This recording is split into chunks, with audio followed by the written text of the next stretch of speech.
الزعماء في العادة وقت الحروب بيكونوا مشغولين جدا بالمؤتمرات، بالقرارات المصيرية، بالخطط الحربية وهكذا.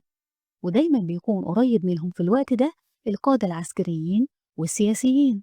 لكن تشرشل رئيس وزراء بريطانيا وقت الحرب العالمية التانية كان عنده رفيق غير متوقع، قريب منه جدا، لا كان جندي ولا كان سياسي، لكنه كان ببغاء.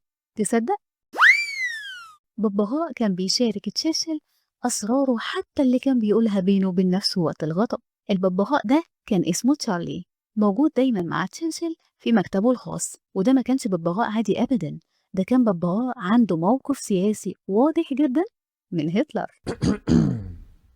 كان بيشتمه بصوت عالي جدا. تخيل تدخل مكتب رئيس وزراء بريطانيا وتلاقي الببغاء بيقول هتلر إذا. الزوار والصحفيين كانوا بيتجمعوا حواليه يضحكوا ويسألوا تشرشل هو ده اللي انت علمته له؟ وكان بيرد عليهم بابتسامة، مين أنا؟ هو اللي بيعبر عن رأيه بحرية.